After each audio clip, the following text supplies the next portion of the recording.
It is my privilege and honor to be with you here today to moderate this interactive panel discussion on a topic of critical importance, namely on enabling an international civil service for the 21st century. Toily, I'd like to invite you to come in next.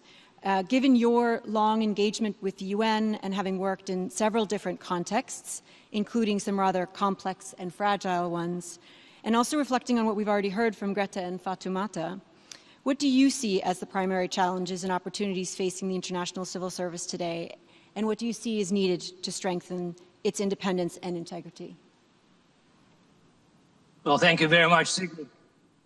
You've given me such a glowing introduction that I could hardly myself wait to hear what I have to say. But on a serious note, I'm very honored to be able to join this panel today, and I pass together with my colleagues at the United Nations Volunteers profound thanks and appreciation to the President of the General Assembly, to the Secretary-General, to the Dag Hammarskjöld Foundation for organizing this event. Perhaps I'll just start by taking a step back. And while the topic is on the enabling of the international civil service and the challenges and opportunities in the 21st century, I'll reflect and share some thoughts on who are the international civil servants of the 21st century. Whom will they represent? What will they care about? And how will they actually go about discharging the civil service? So this is a framework of 3 questions that I'd like to put out. And then let me start by first reflecting. Who are the international civil servants? If there is a human base to the international civil service of the 21st century, who are these people? Where would they come from? I will argue that the most important demographic cohort that will comprise, shape, and define the civil service are those who were born at the turn of this century, known by the researchers and the popular media as Generation Z, and those who were born in the last few years, the Generation Alpha. By 2030, they will start coming of age and define the next development agenda. By 2050, they will reach their prime age and will continue to shape the world all the way until the end of the century. Even today, 70 is the new 50. By then, with the advances in the health sciences, 70 might become the new 30. So looking back even to the 20th century, a similar demographic cohort defined the modern international civil service. Trygve Lie, Dag Hammarskjöld, U Thant were all born at the turn of the last century. So to me, the Generation Z and the Generation Alpha, today aged between 5 and 25, will make the new civil service for the 21st century. Today we can discuss how to enable them, how to enable their work. But in a few years they will come and they will do everything their own way. Hence the next question, what will motivate the Generation Z and Generation Alpha? What will they care about? While it might be still too early to draw conclusions on the formative experiences, there are actually a couple of glimpses. For the first one, these generations are going to be much more digitally and globally networked.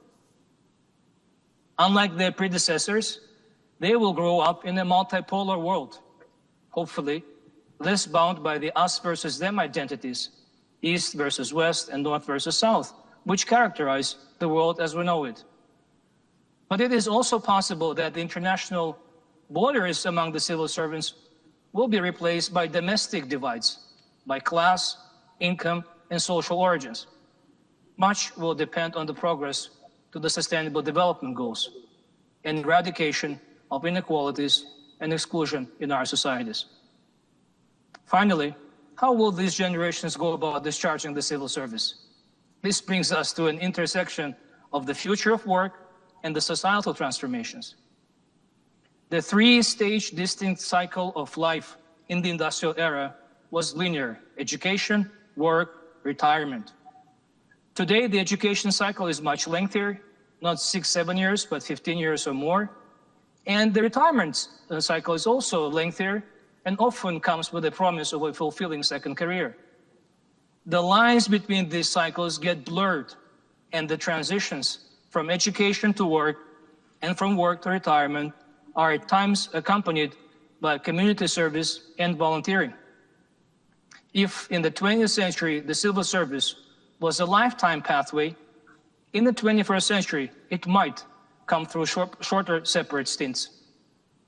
And volunteer work will grow from a youth phenomenon to a new normal at all stages of career. At risk of sounding parochial, look at UN volunteers. Look at their assignments as a prologue, an intermission, an epilogue for being civil servants of the future. The generation of Dag Hammarskjöld lived through 2 world wars. Its experience of untold sorrows of mankind, as the UN Charter starts, ensured strong resolve to uphold the world peace. Dag Hammarskjöld had himself once said, "Our work for peace must begin within each of us." To me, this is a prescient and profound insight. But for him, it must have been also a deeply personal statement in a way that I, unfortunately or fortunately, cannot relate. So let us hope that the drive of the 21st century's civil servants will come not from common fears, but from shared positive aspirations.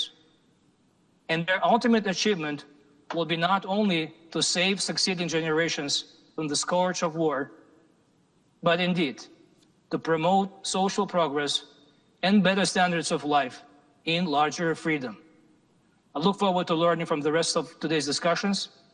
And coming from UNV, I can volunteer to bring this discussion in future to TikTok, where the international civil servants of the 21st century are actually spending most of their time. Thank you. So I'd like to turn first to you, Toily, to see if you'd like to reflect on any of these questions that have been raised. Thank you very much, Sigrid. This was extremely stimulating.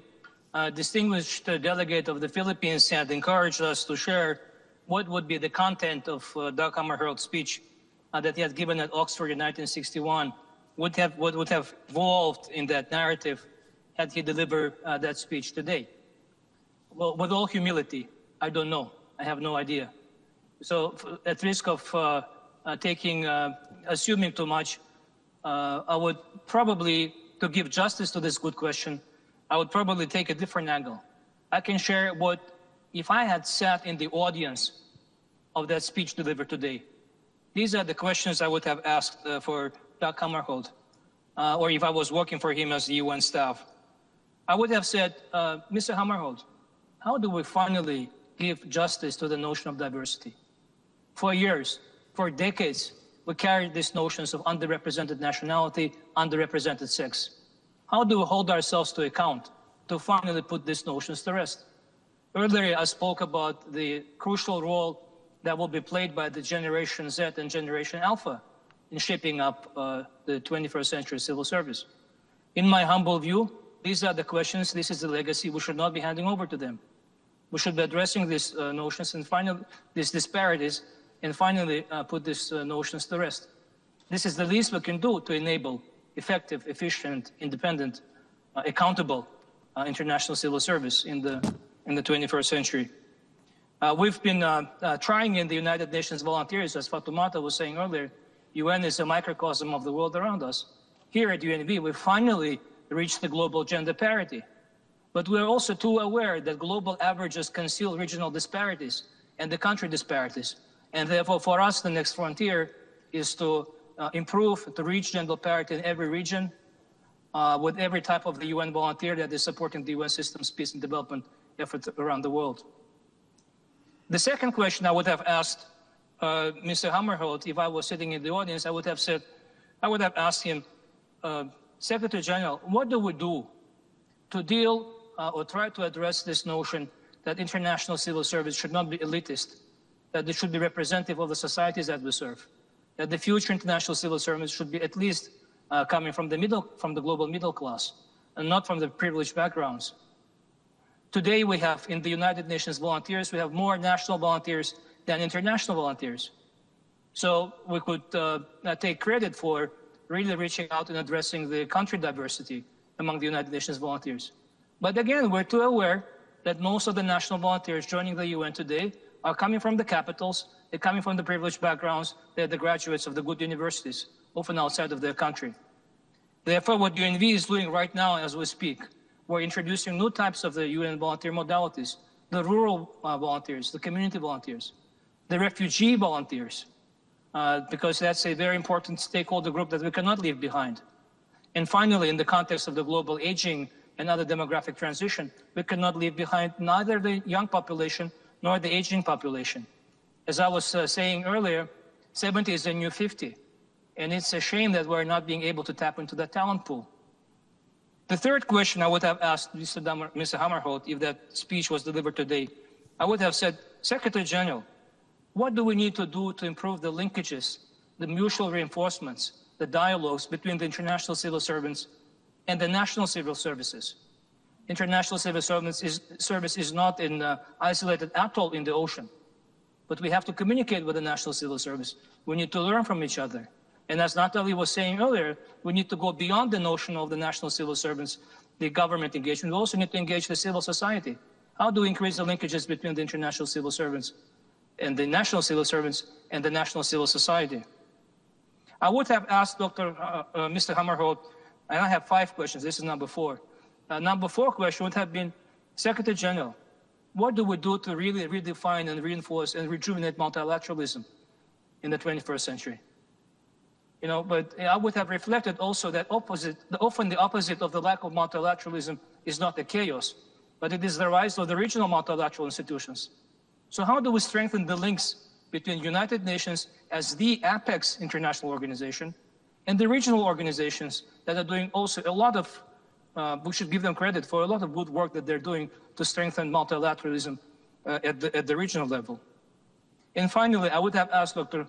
Hammarskjöld, if I was sitting in that audience, if I was working for him, I would have asked him, Secretary General, how do we rejuvenate the notion of independence? Because as the member states were saying, just like rights don't come without responsibilities, independence doesn't come without accountabilities. So we need to listen to the member states, and I took note of every good remark that was mentioned by the delegates of the Russian Federation, Slovakia, Kiribati, Rwanda, Philippines, South Africa, and the United Kingdom. And this is very, very important guidance.